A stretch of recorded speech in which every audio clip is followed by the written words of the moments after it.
La France est née avec la conversion de Clovis et du peuple franc au christianisme. Ce baptême a créé un lien indéfectible entre la France et le christianisme. Aucun militant islamo-gauchiste ne pourra défaire 1500 ans d'histoire. Ok, un peu de sérieux. Le tweet d'Éric Zemmour du 26 novembre est controversé pour plusieurs raisons. Les historiens s'accordent à dire que Clovis a été baptisé vers 500 et ce aux alentours du 25 décembre. En termes documentaires, Clovis est l'un des premiers rois à être vraiment documenté pour qu'on parle de lui.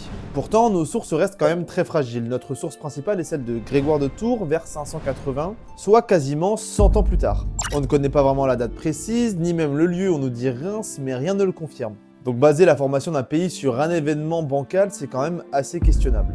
La naissance de ce qu'on appelle la France est donc bien plus compliquée que cela. Est-ce qu'on parle du terme France? Est-ce qu'on parle du terme territoire? Si on se réfère à ce que dit monsieur Éric Zemmour, on parle ici du terme France qui réduirait donc à un événement précis, alors qu'on sait très bien que la naissance de la France, en tant qu'État-nation, est un processus long et compliqué sur plusieurs siècles d'histoire.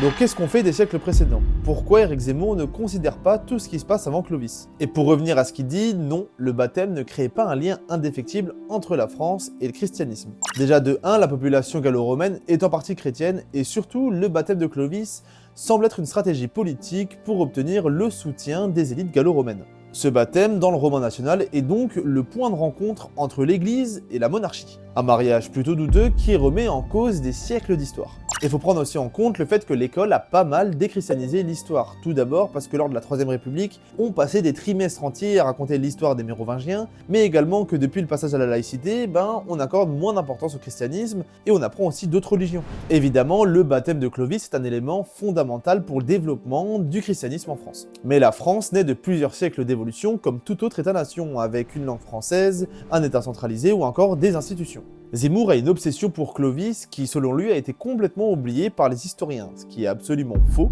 Un collectif d'historiens le démontre d'ailleurs dans un tract qui s'appelle Zemmour contre l'histoire, que je vous invite tous à lire. Donc la naissance de la France est une construction longue et discontinue qui ne se résume pas à un événement bancal, mais à des siècles d'histoire. Le christianisme est d'ailleurs une religion de partage et d'accueil, donc ça sert à rien d'utiliser cette religion pour affirmer ton racisme, d'autant plus que tu n'es pas chrétien. Tu salis donc une religion pour des idéologies foireuses et débectantes.